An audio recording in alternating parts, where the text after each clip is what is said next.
Hello, everybody. Welcome to the Mikestand.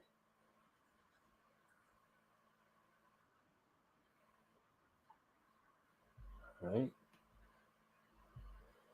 All right. So tonight, I didn't find that many stories I'm mounting in the comics, so we're gonna probably go just do a CBR roundup again, where we're gonna focus in, on stories from the CBR site. Just picking out stories here and there, like we usually do when we over there. Aside from the, of course, the release. Um, I am getting better. I think I got more or less the bug is out of me now, so that is helping quite a bit. Anyways, um, I hope everybody is ready for tonight. While we're waiting, I'm gonna take care of one other little thing real quick. I'm waiting for more people to show up. I'll put some music on for you guys to enjoy, and then so I'll be right back.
All right, I'm back now. Let's see. Let's take care of something here real quick.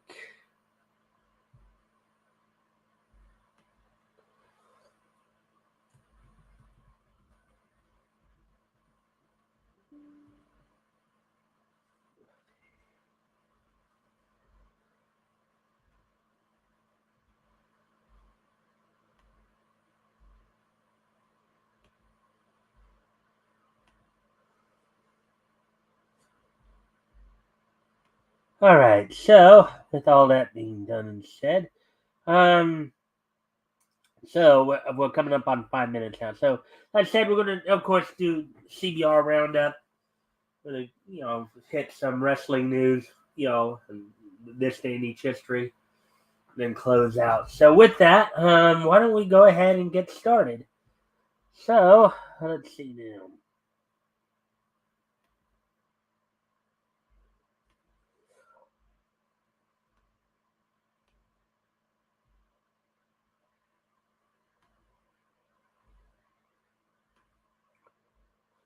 All right, so let's see what we can find. And some of you may wonder, well, why do I start out with the anime stories when I do these CBR roundups? Well, it's usually because they tend to have the most. I usually try to stay inside of 24-hour period. So, so basically, I try to, and usually then that the anime stories usually have the most, stories in them. So that's why I usually end up staying inside of those. But we will, of course, hit the comic section in the animation section as well. So let's see what we got. Let's see. So, one day ago, one day. Okay, most horrific scene became a beloved anime meme. That might be a little too. Let's see. Why did Nami betray this?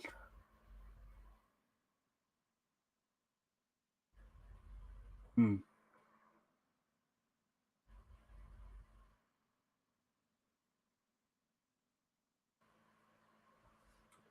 Uh, okay. Well, here's some news here.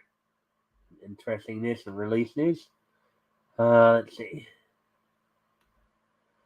Daddy Joker and more DC manga get official English language releases. All right, so I guess this is DC's foray in the manga. Three different manga series starring Joker, Batman, and Superman will soon be localized and available in English on DC Universe in Infinite. Article by Jeremy Bloom, published 8 hours ago.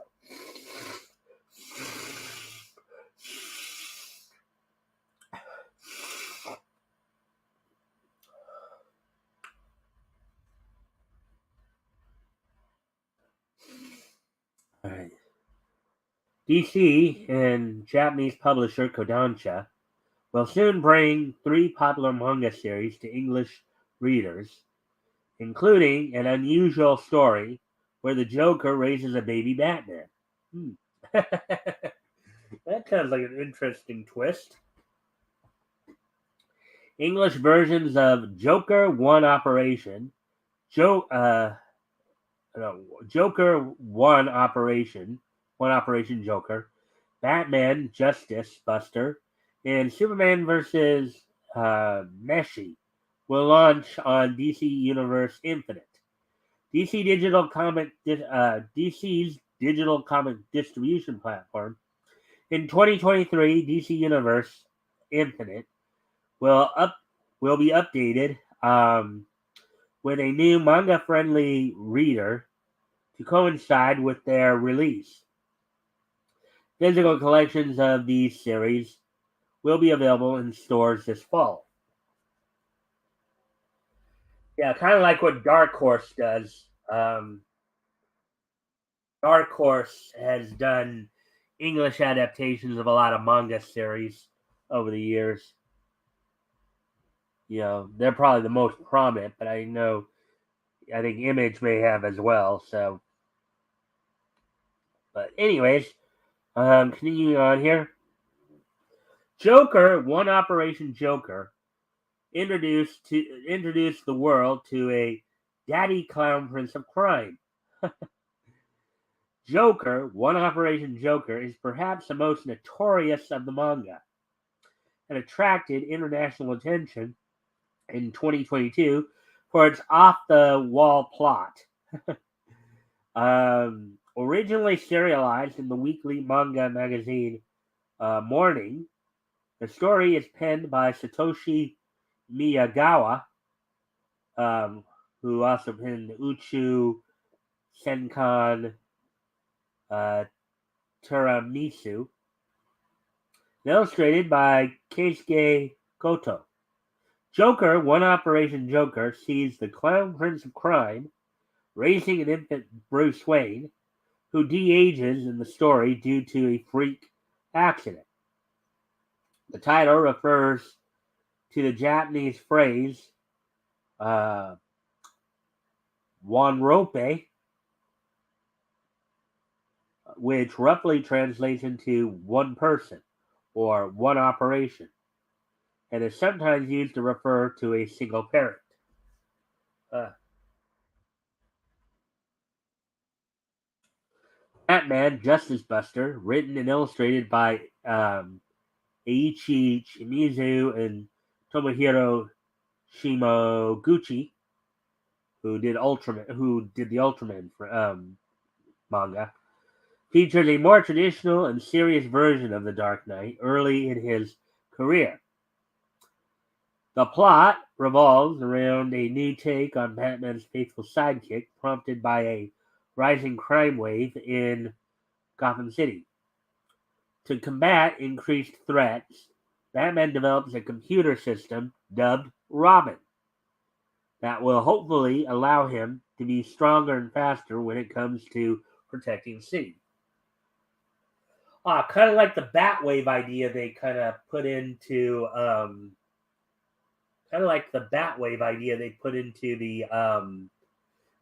the Batman series in 2004, I guess. Kind of an interesting twist there.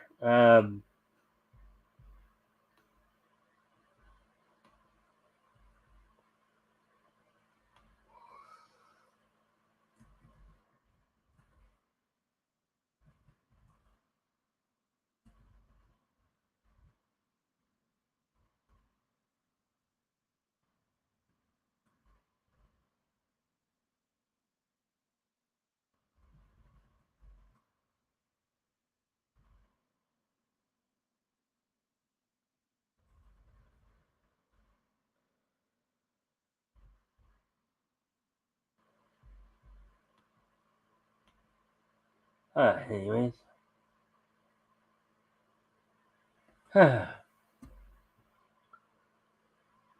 see. Finally, Superman versus Mechie sees a Man of Steel diving into culinary pleasures from curry bowls to conveyor belt sushi. Penned by Miyagawa and art by Kai Kitago, the series is a light-hearted look at Superman enjoying chain restaurants and sharing meals with other members of the Justice League. But some of this stuff is pretty interesting. You almost have to. The Japanese, they sometimes have better creative ideas than the Americans. I'm sorry, but ah, that does sound pretty interesting. The title refers to the Japanese word meshi, which refers to rice and is also a general term used for a meal.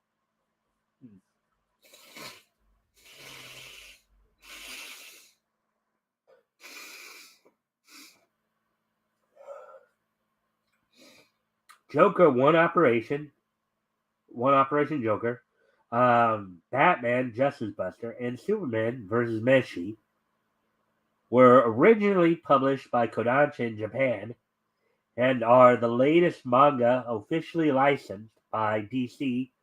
Other notable projects that originated in the Japanese market star DC characters and are currently available in English include 2018's Batman and the Justice League, 2008's Batman Death Mask, and 2002's Batman Child of Dreams.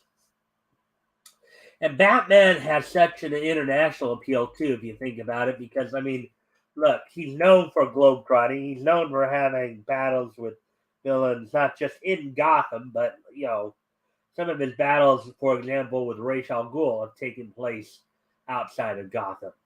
Where he's had to go to the Lazarus pit to deal with Ra's.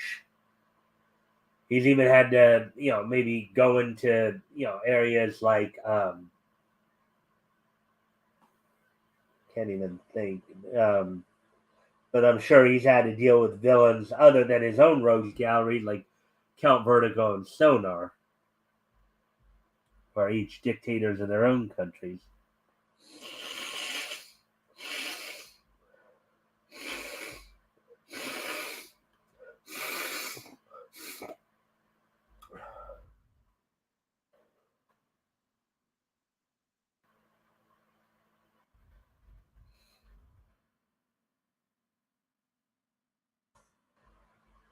All right, so here's the next article we'll look at here.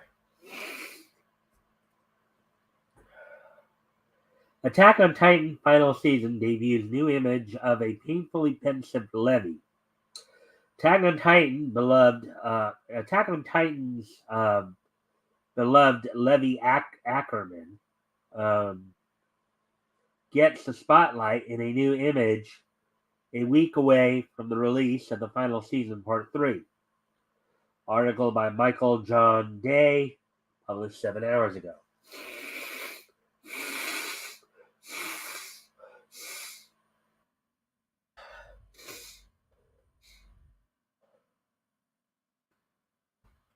A new promotional shot of the fan favorite character Levi Ackerman has been revealed ahead of the release of Attack on Titan the final season part 3. Now this is the anime, of course. Probably been long overdue for this to finally come out. The official Twitter account for the hit anime posted a stunning character visual for the Scout Regiment captain and resident Titan Slayer Levi Ackerman. This image depicts Levi in his omnidirectional mobility gear, draping a jacket over his shoulder. He sports a bandage over his right eye and a scar across his chin, highlighting the damage Zeke's explosive attack in the final season part 1 had on him. Despite that, the character still has the nonchalant demeanor and helped propel him to be one of Attack on Titan's most beloved figures.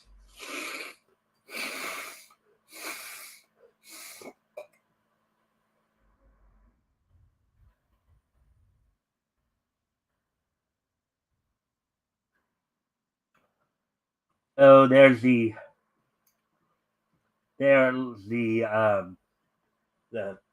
promo pic that they were talking about.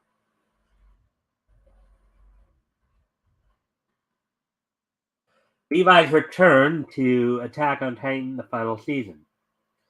Levi has been a mainstay in the series since the first season, which aired nearly a decade ago in April 2013. However, it's unclear how he will play into the next installment of the series after his somewhat inactive involvement in Attack on Titan final season part 2.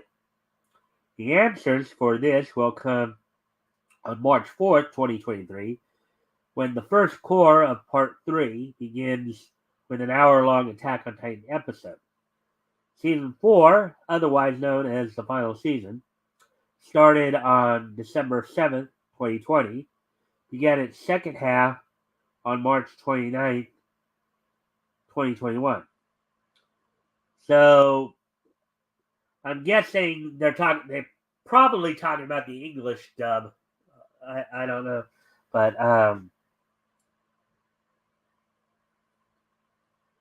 after a cliffhanger ending came the announcement that the anime would be split again with the final season part 2.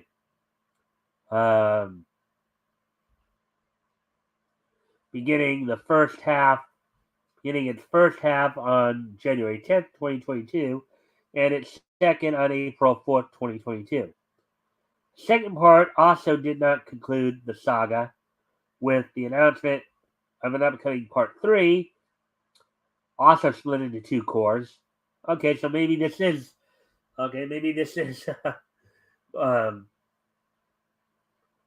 the regular, promising even more episodes in the finale of this long-running series. Known in Japan as Shingeki no Kyojin, and based on the manga of the same name, written by Hajime Isayama, Attack on Titan is widely considered one of the greatest and most influential anime of the last decade. The show takes place in a world where ravenous monsters known as Titans plague the land, devouring anyone they can get their hands on. The survivors of these creatures live inside giant walls in an attempt to stay safe. But after one of those giant structures is breached by the colossal Titan, humanity is forced to enter a war against the beast.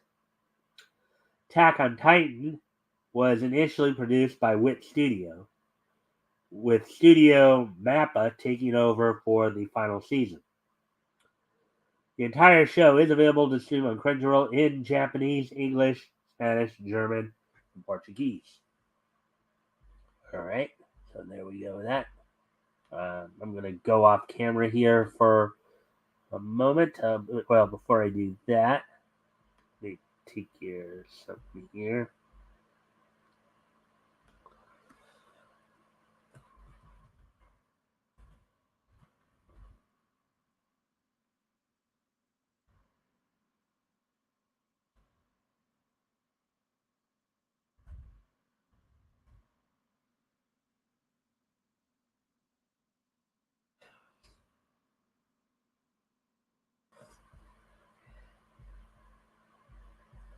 Alright, so with that, I'll be right back.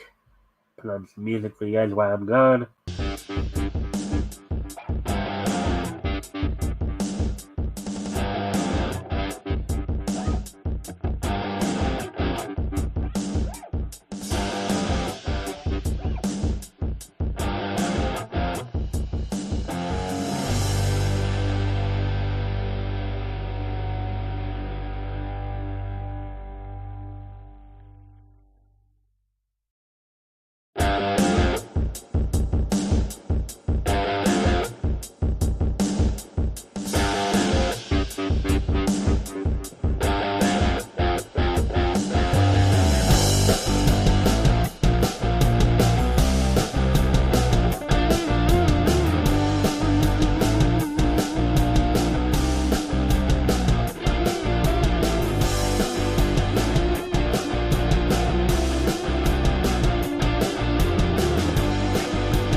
Right, I'm back.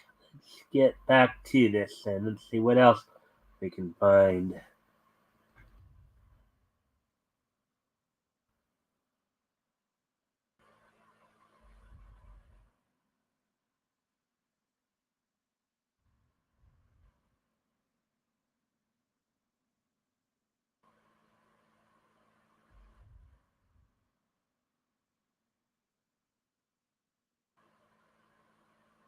This one sounds like interesting article here. A little profile piece here.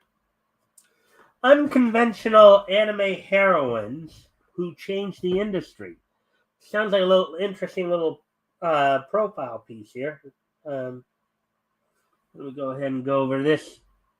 Let's see where we're at on time here. Yeah, we're breezing through a lot of stuff here pretty quickly. These iconic female leads show that there is no perfect mold for character regardless of gender. Article by Jacqueline Applegate published 1 hour ago. See, I do recognize some of the, let's see. There's Anya from Spy Family right up front there. I recognize the girls from Nana. Both of them. Both of them are named Nana. And then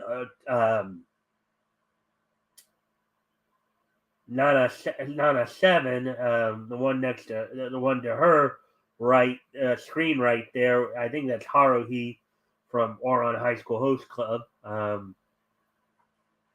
Got then to screen left of Nana 8. Let's see, that looks like Maka from Soul Eater. And the other ones I can't really recognize off the top of my head. But anyways, let's see what they have to. Let's see what Jacqueline has to say about these anime heroines. One of the biggest critiques of anime is the massive amount of problematic female characters across several decades and franchises. Okay, it should be franchises, but they put franchises here. But somebody did a typo there. Many of these characters fall into frustrating tropes like quote unquote romantic love interest or quote unquote airhead sweethearts, with little thought given to creating the foundation for a realistic and original character. Going against the grain, 5 of the most iconic female anime characters don't fit in, and that's why they are so memorable. Each of these characters has their own unique personality, which is why they catch everyone around them off guard. For their intelligence, humor, resilience, strength, and hard work, they show that there is no perfect mold for characters, regardless of gender.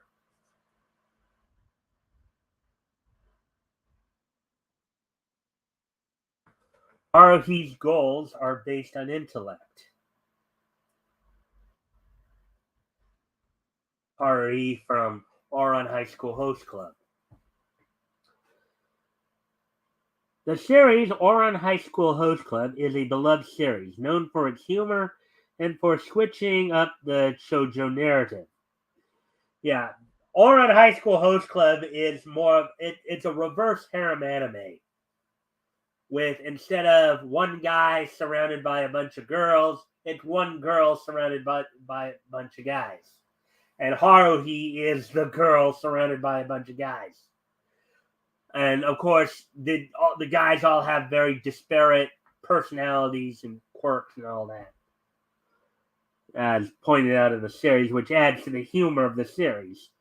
At its core is the protagonist Haruhi Fujioka, whose brilliant mind and quick-witted tongue make her a force to be reckoned with at Oron Academy. Coming from a lower-income household, Haruhi is smart enough to attain a scholarship at the upper-class Oron High School. She's wise beyond her years, not only because she is essentially independent at age 15,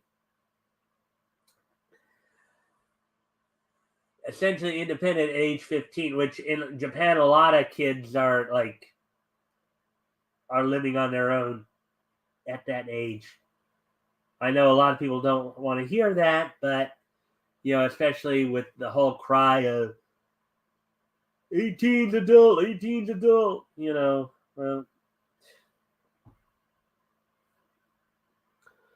but also because she doesn't fall into the trap of teenage trends. Haruhi is dedicated to her studies with the intent to follow in her late mother's footsteps as a lawyer. Though this emphasis on academics leaves her social life lacking, it's a character trait that makes her unique. Many of her classmates don't know how to approach her, especially with her sappy retorts that come across as antisocial. But thanks to her experiences in the host club, She learns the importance of making friends and lasting memories, even as she strives toward her goals.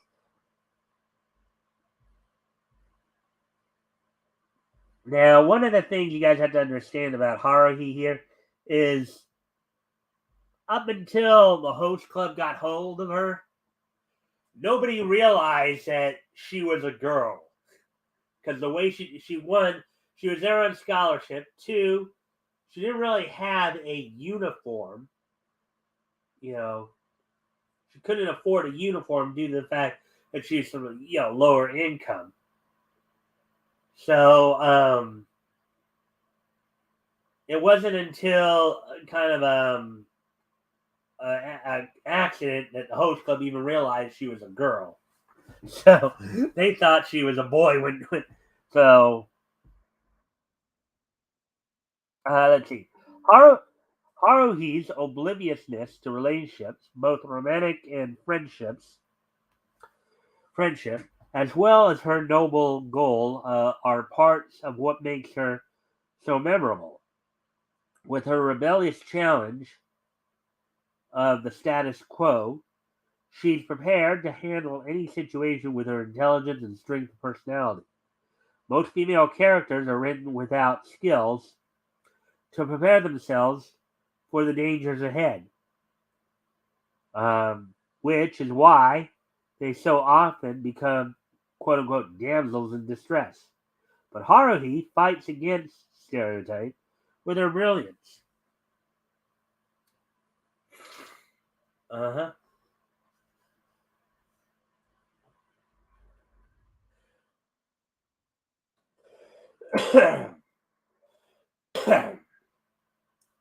Anyways, Anya has big dreams and a bigger heart. Anya, this is Anya from Spy Family. More often than not, the role of comedic relief is left to the quote unquote idiot male characters within within an anime, which is problematic in itself. The series Spy Family turns the trope on its head with the lovable character of Anya Forger, who takes on the role of the endearing and optimistic fool who still manages to save the day. Anya may not be the brightest member of the Forger household, but she finds success by using her mind reading powers for intelligence gathering. When she meets the spy Twilight, the orphan puts on an act of espionage to be adopted by him and take part in his top secret mission. In reality, Anya is a fun loving girl who's obsessed with spies and, randomly enough, peanuts. With her imaginative and energetic personality, she sticks out like a sore thumb at Eden Academy, receiving an unfortunate amount of judgment from her rich classmates. Boo, rich snobs. Boo, rich snobs. Erk, rich snobs. Boo.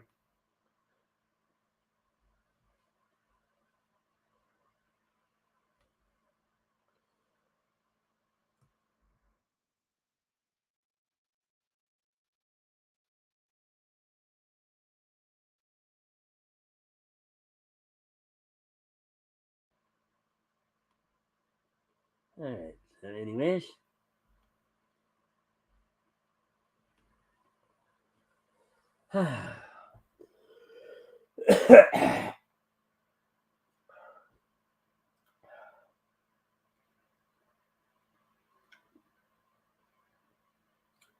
Though her wild antics may seem silly from time to time, Anya is serious about saving the world. With a confident grin, um, she aims for greatness every day and never gives up in the face of villainy um, when she falls flat on her face. Excuse me, folks. I'm gonna need to go off camera here for a moment. I'll be right back. But while I'm gone, put some music on for you.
Anyways, I'm back now.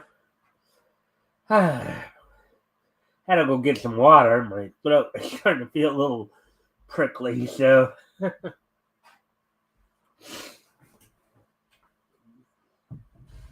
hopefully this cold will be out of me soon. Completely out of me. Let's see.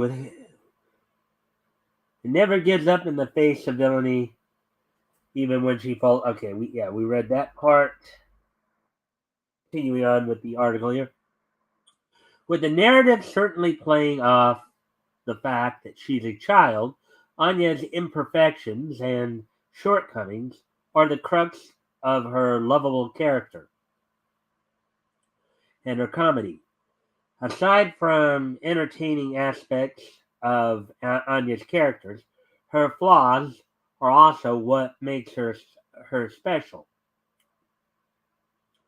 Characters written without flaws to overcome are doomed to be boring to watch.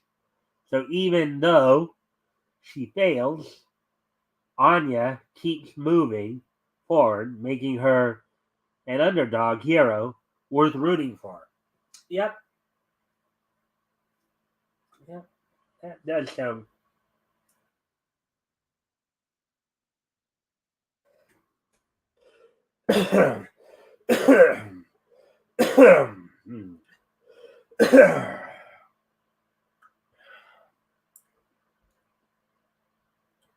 Fans cheer Maka's tenacious spirit. Maka from Soul Eater.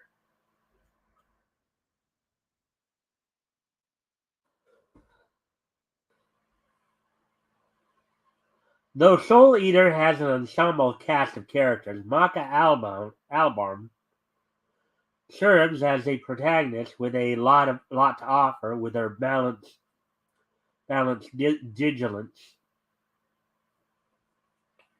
In Shibusen Academy, she is one of the best and brightest among the warriors who fight to protect humanity. While her intelligence is a key feature of her character, she balances out her strengths and weaknesses with pure diligence and awe-inspiring might.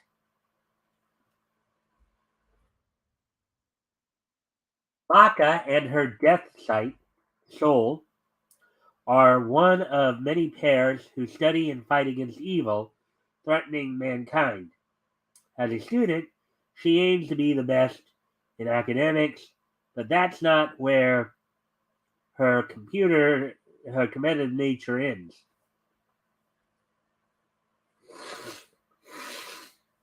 Physically weak, she has close calls on the battlefield, and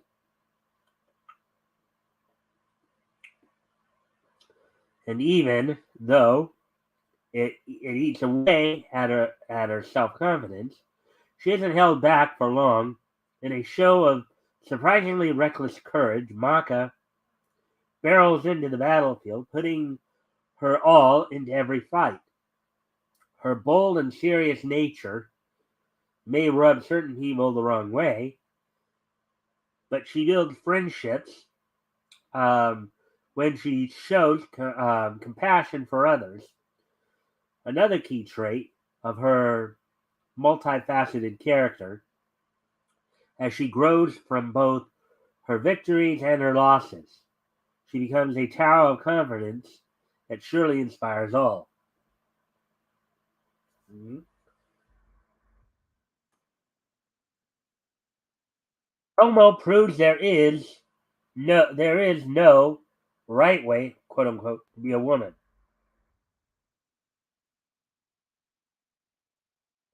The debate on strength between men and women is put to the test in the recent series Tomo-chan is a Girl. Probably thus far the only series I haven't actually seen, obviously. Protagonist Tomo Aizawa is a high school tomboy who is feared by bullies and jocks alike. Despite the anime's emphasis on sports and athletics, the premise is centered around Tomo starting a relationship with her childhood friend June.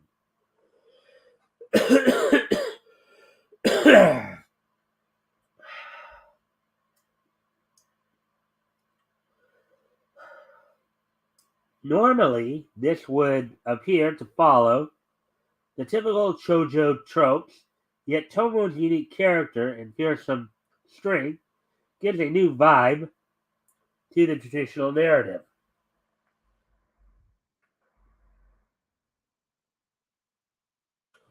A protagonist hoping to get the attention of their crush has been done time and again, but it's different with Tomo because she and June are essentially equals.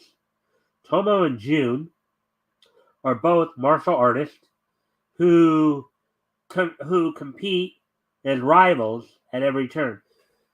That sounds very familiar to me. Even though I haven't seen this particular one, I'm currently watching an anime that seems to have this similar premise here. Um, the anime I'm watching right now is called Special A, which seems to have a similar premise to this one. Um, let's see. As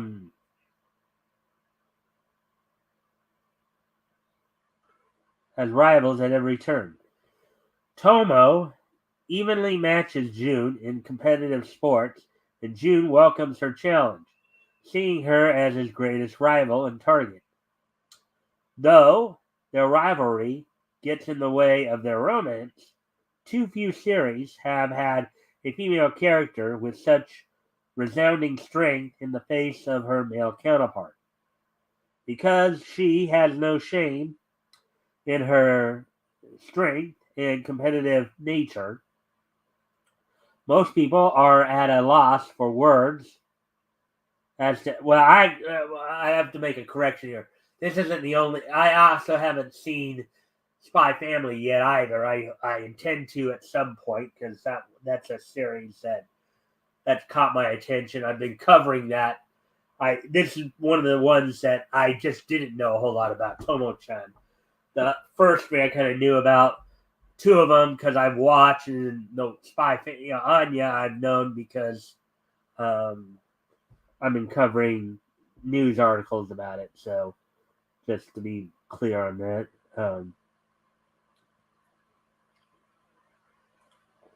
Let's see. Because she has no shame in her strength and competitive nature, most people are at a loss for words as to how to handle her. But they quickly realize that Tomo is a friendly giant of a woman. Friendly. Oh, I wonder how tall she is, or them to be calling her a giant.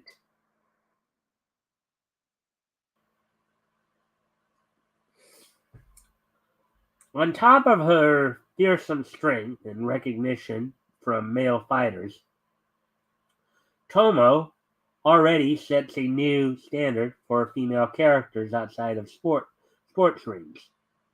Though she has an admiration of cute and feminine things, Tomo is clueless about the traditional ways of femininity. She chooses to explore different ways to express her gender, which is handled in a wholesome way rarely seen in anime.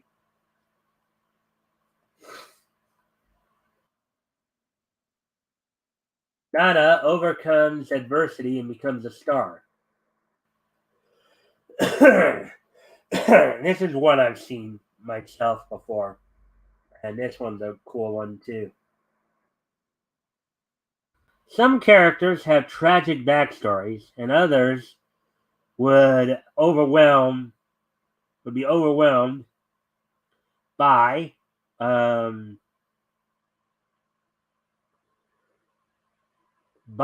yet uh, would be overwhelmed by yet they somehow find a way through with an unstoppable drive, determination.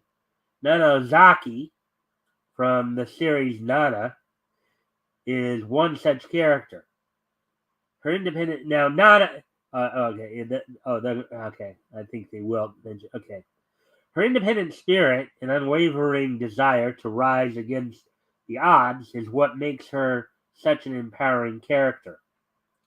Nana might appear to be the tough and silent type, but she shows how caring she can be to those who manage to become close to her.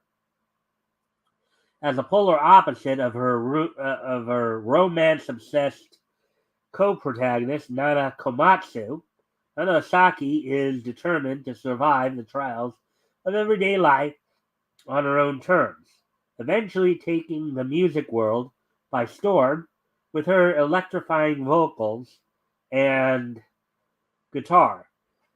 Now, mind you, the Japanese voice actress who voices Nana Ozaki also sings in the show. So, if you haven't seen this particular series, I highly recommend it. It's a cool show. It is a pretty cool show. Pretty cool anime. Let's see. Though her dark silent personality might put people off, she refuses to stop being anything but her authentic self. Shooting to make her music career a success, Nana never wavers in the face of adversity. Even when she has no one to fall back on, she won't play the role of the damsel in distress. No, she won't. That is definitely true. She is your. She is definitely a KA babe, if you get what I mean.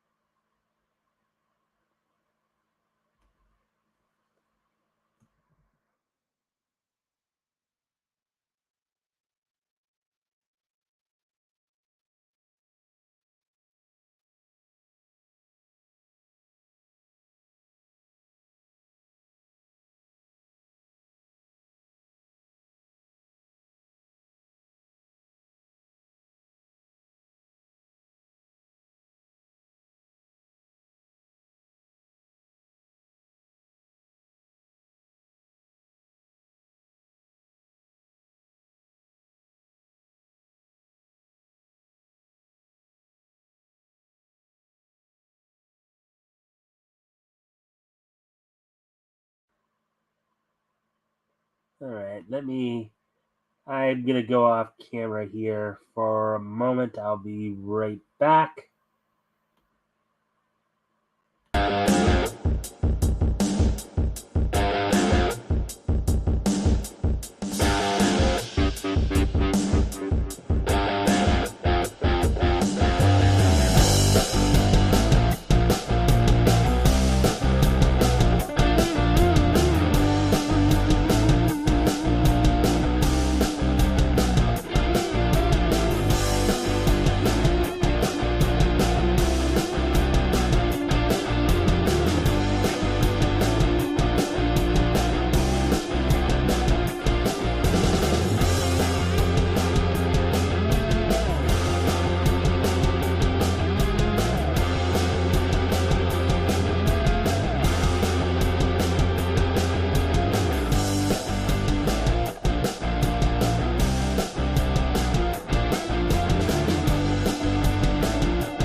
All right, so we're back. All right, so let me see now. Let's see. Yeah. So, anyways, let's continue on and see what else we can find. So there wasn't as many anime stories as usual. Okay, we'll probably see where are we at. Oh, 53 minutes. So we actually did make some pretty good time there then. All right, so we'll go over to the comic section now. Um,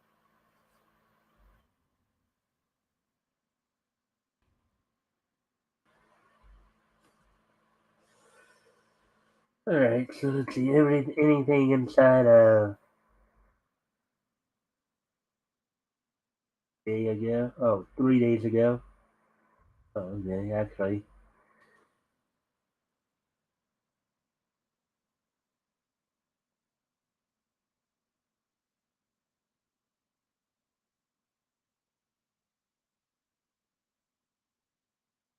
Among her own team of superpowered vigilantes.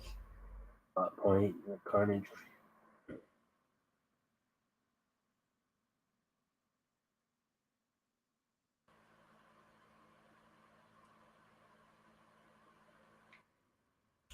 Plot point.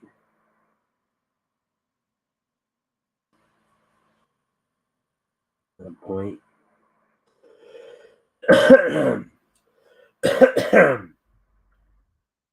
All right, so it doesn't seem like there's much there. Um, see what we got in TV news here.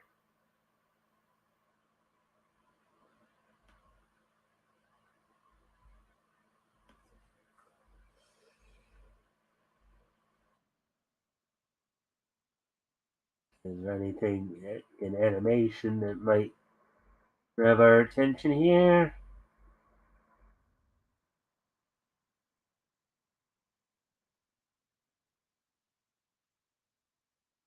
Oh, okay. Here's something.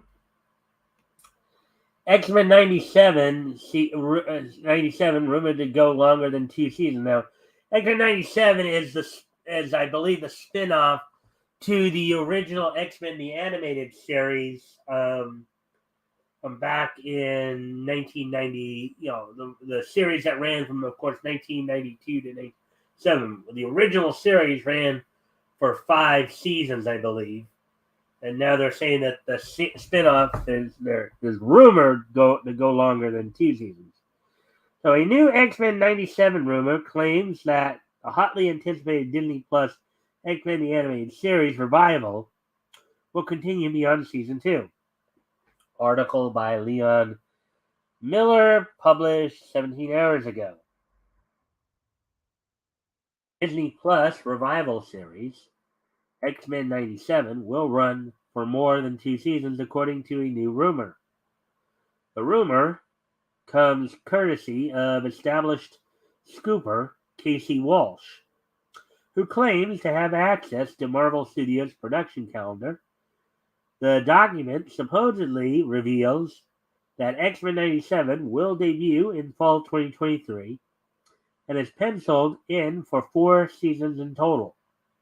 That said, neither Marvel Studios nor Disney Plus have officially confirmed either of these pieces of information,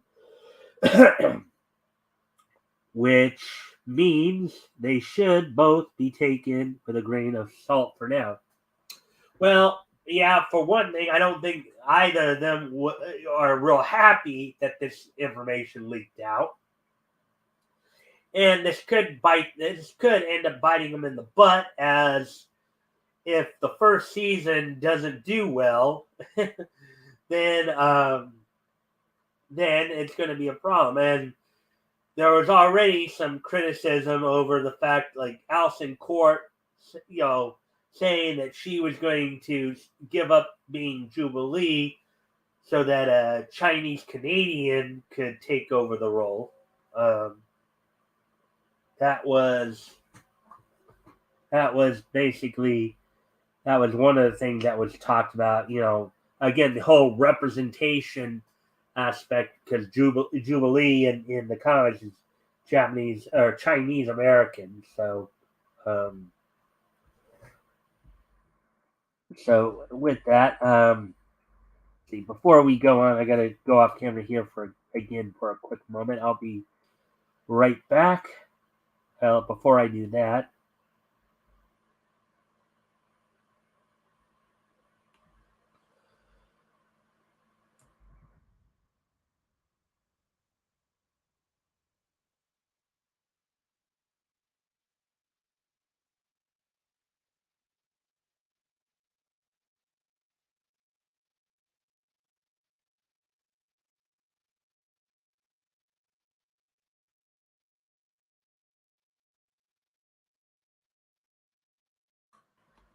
anyways, I'll be right back here.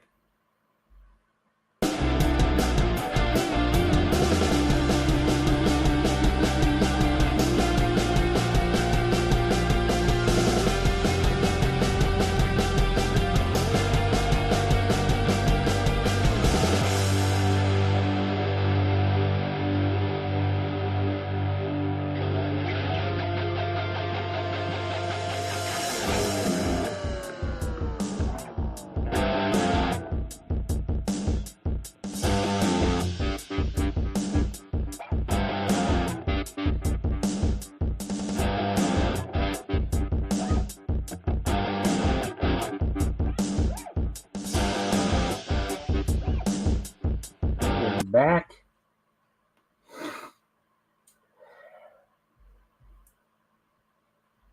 Let's continue on with the article here.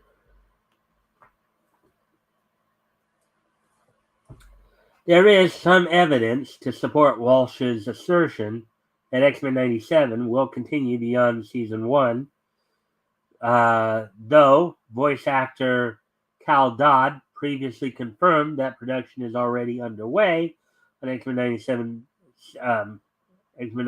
season 2 via a since deleted tweet. Dodd, who reprises the Wolverine role he originally played in X-Men the Animated Series, tweeted enthusiastically about his latest recording session for the Revival series second season.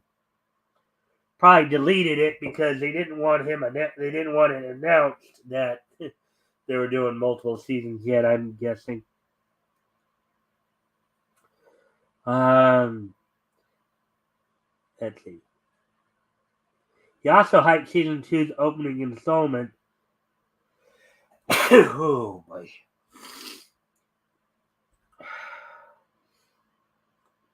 Opening installment in an accompanying video hinting that that X-Men 97 second batch of episodes will hit the ground running. Quote, the beginning of season 2, I say, just the beginning, strap your seatbelts on, bub, Dodd said, as his Wolverine character would probably say it. X-Men 97 boss discusses the revival series. Dodd's obvious passion for the X-Men franchise is matched by that of X-Men 97 showrunner Bo DeMaio, who previously revealed that he required all the show's writers to share his devotion to its source material. Quote, my general rule was you had to be a fan. No questions. DeMaio said, quote, I've been on a show, namely Witcher, where some of the writers were not in bracket fans or actively disliked the books and games, even actively mocking the source material. It's a recipe for disaster and bad morale. Fandom, as a litmus test, checks egos and makes all the long night worth it. Well, that's true. You have to respect the work before you're allowed to add to the legacy.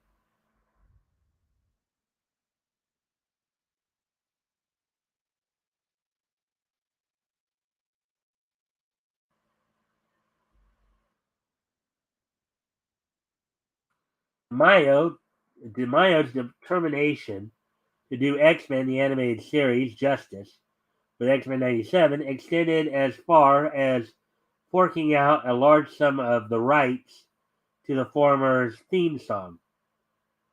According to consultant Eric Lewald, Disney Plus and Marvel Studios paid a heavy price to claim ownership over the iconic tune. After navigating a complex tangle of licensing-related issues, Lewald added that the time and money both parties spent was worth it, as it would be inconceivable to produce an X-Men animated series revival without the original show's theme song. X-Men 97, Season 1, slated to premiere on Disney Plus sometime in 2023. Well, there we go with that one. Let's see, where are we at now? So we're already past the hour mark. Right, so let's see.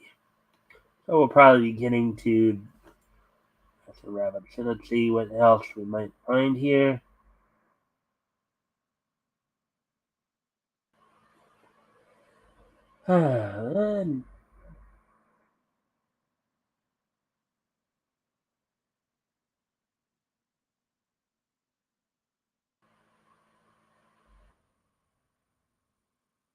Yeah, I think we've done enough there.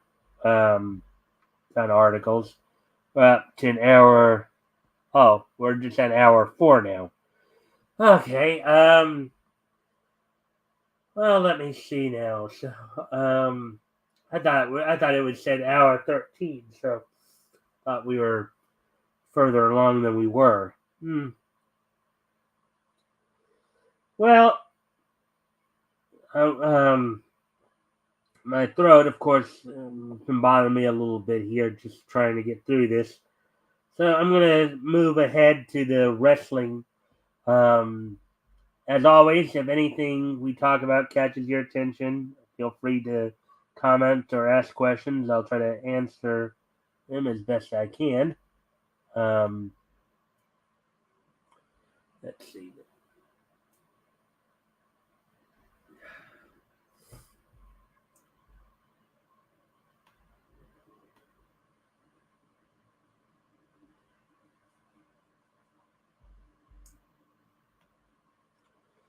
So with that, let's see now. So, all right. So in WWE news, of course they're of course starting the build for WrestleMania. They now have the matches. They have some of the matches set. They have Roman versus Cody for the Hey, solid. It's been a while. I've reached 100 subs on YouTube. Well, congratulations, solid. Good for you, man. Glad to hear that. I'd hope to see you around more here. Always welcome to hang out here on every night as we're going over niche news and stuff like that.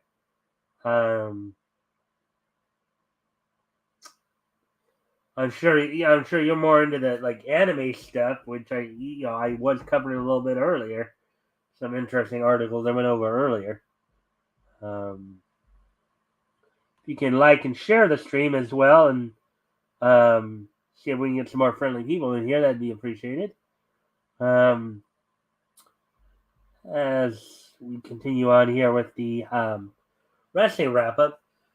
Now, some official there is. Let's see. So right now, WrestleMania has already pretty much planned. Um, they have Roman Reigns versus Cody Rhodes for the undisputed heavy world title. For both the Universal and WWE title. As well as for the women's as well as they have both women's titles matches set up, as Charlotte Flair will be defending against Rhea Ripley from the looks of it, and then Bianca Belair will be defending against Asuka.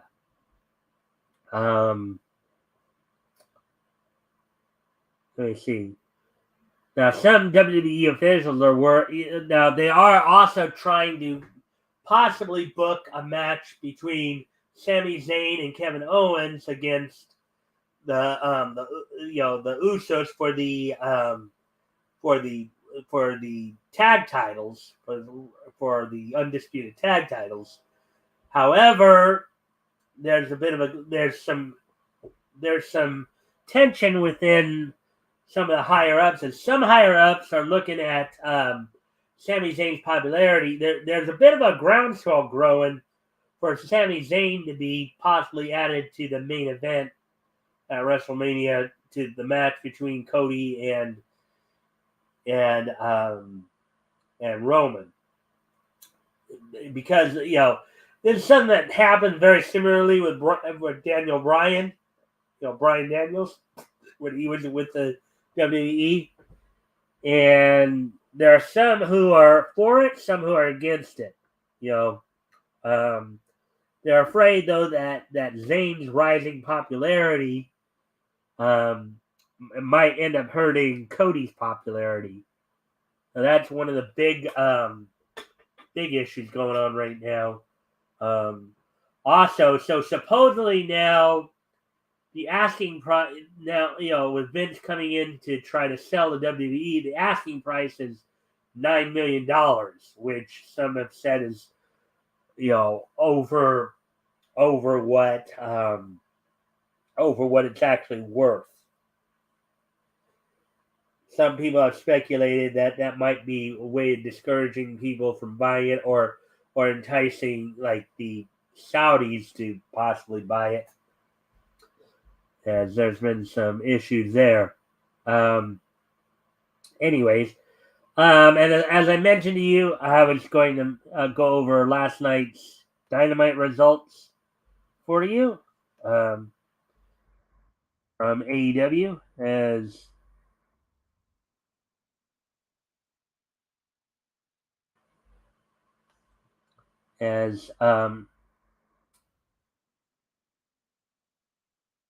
Orange Cassidy retained the All Atlantic title over Wheeler Yuta. The Acclaimed beat Big Bill and Lee Moriarty of the Firm. Saraya defeated Sky Blue in their match in under 5 minutes. Jay Lethal and Jeff Jarrett had actually won the Revolution Tag Team Battle Royal, cementing basically guaranteeing them being put into the 4-way tag team title match at Revolution. They're at it, and then the Casino Battle Royal, which I think happens next week on Dynamite, that'll be the final team added to that. And John Moxley defeated Evil Uno. I haven't watched any of these matches myself, of course, but I probably will at some point here. And as I also mentioned, of course, tomorrow night, Impact Wrestling will be having its No Surrender pay-per-view. It's Go Home Impact, as it were, happened last night.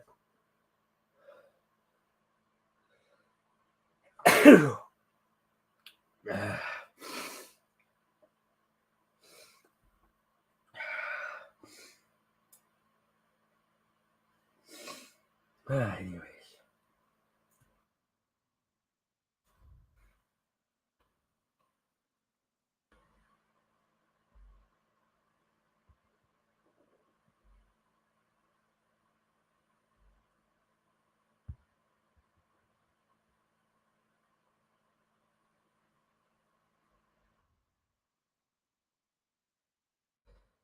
The No Surrender pay-per-view, I'll give you the full card for that here in a moment. I did kind of go over some of the matches that would be happening at that event. So I believe this will be the full card. So Josh Alexander defends the Impact World title against Rich Swann. Mickie James defends the Knockouts World title against Masha Slamovich. The Knockouts Tag Team title will be defended by the Death Dolls against the Hex, the incoming Hex, the former NWA World Women's Tag Team Champions, Allison Kay and Marty Bell.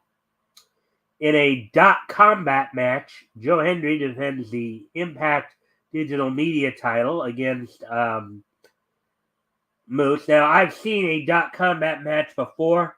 The idea here is that you bring computer gear into the ring, keyboards, monitors, mouses. They can be used as weapons during this match. So it was actually an innovation by the first Impact Digital Media Champion. Well, not the first, but the second one, I believe, Matt Cardona. So, in a 4-way match for the number one contendership to the Impact World title. Basically, this is for the match to determine who faces the next champion. Whether it be Josh Alexander or Rich Swann coming out of their match. And the 4 participants are PCO, Brian Myers, Heath, and Steve Macklin. You have a 6-man tag match of 3 members of the Bullet Club, Ace Austin, Chris Bay, and Kenta, taking on the 6-man team known as Time Machine, which are Motor City Machine Guns, Alex Shelley, Chris Sabin, and Kushida. And Frankie Kazarian takes on Cone of the Design. So that's the card as it is for tomorrow night's No Surrender. So, hey, Shadowhawk. I'm actually getting ready to close down the show. Thank you for dropping in. And I do thank you for any likes and shares that you passed along.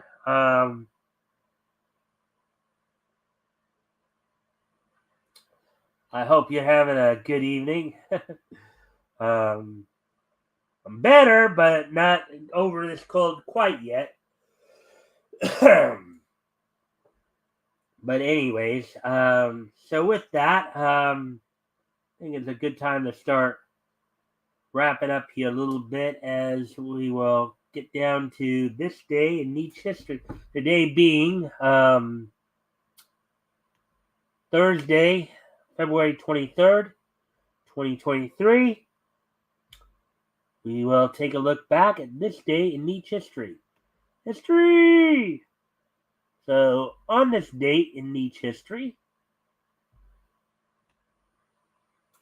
first off, we're going to go back to 25 years ago today, to 1998. As the first thing we're going to look at. On this date in 1993, which I believe was the night after Super Brawl, which was the Monday Nitro after Super Brawl number 8, I believe.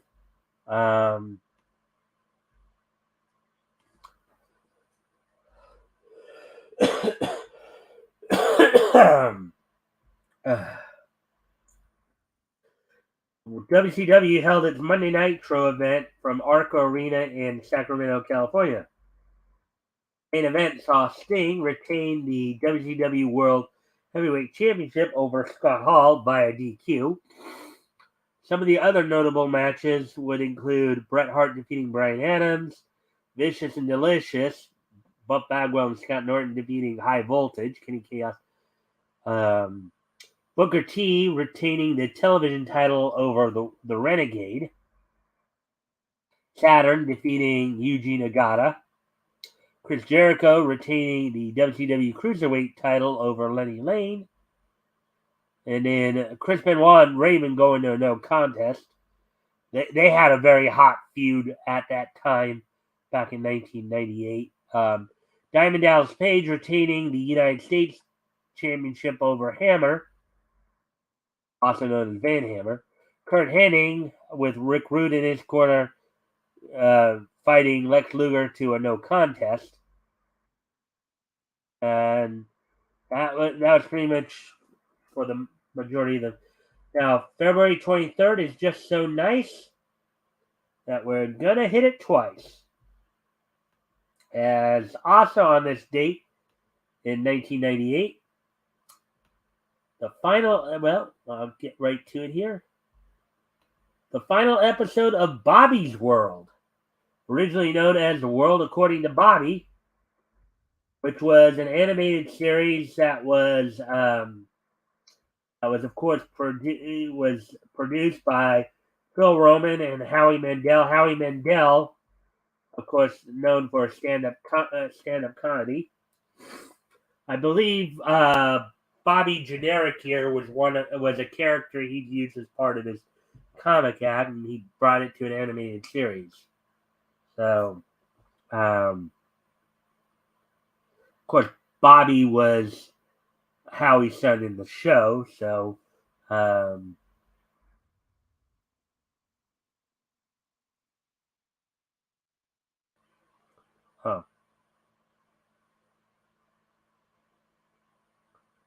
All right.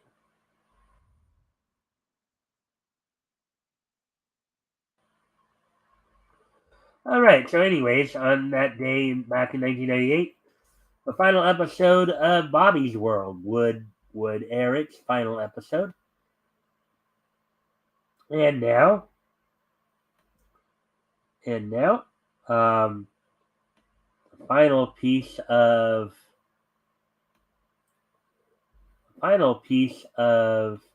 history we'll look at, going back just 12 years ago today, back to 2011. On this date, back in 2011, the 20th issue of Gotham City Sirens, featuring Catwoman and Harley Quinn in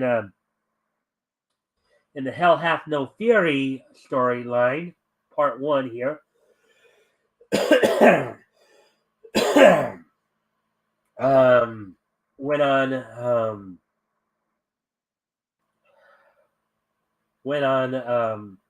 Went on sale on newsstands on this date back in 2011. Excuse me one more time here. I gotta go. I'm gonna.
well, anyways, thank everybody for being here tonight.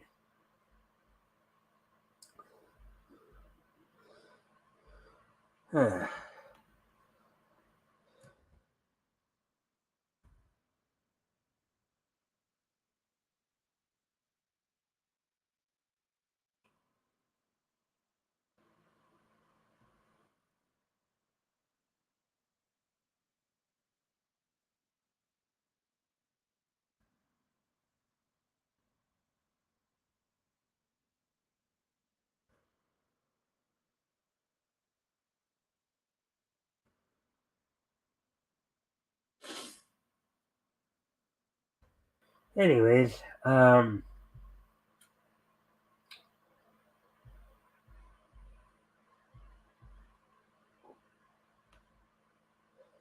right. So, anyways, guys, I thank you guys for being here tonight. And I hope to see everybody back. And so tomorrow night, I'll have Mighty Geek Studios in with me to go over. We'll start our look at September of 1939. In comics history, we'll be looking at comics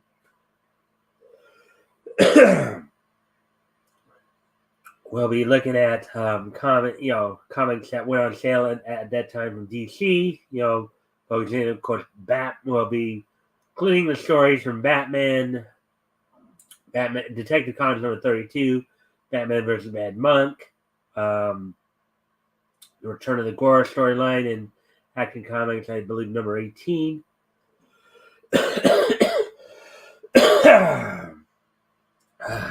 Anyways, I hope to have more of this cold out of me by tomorrow.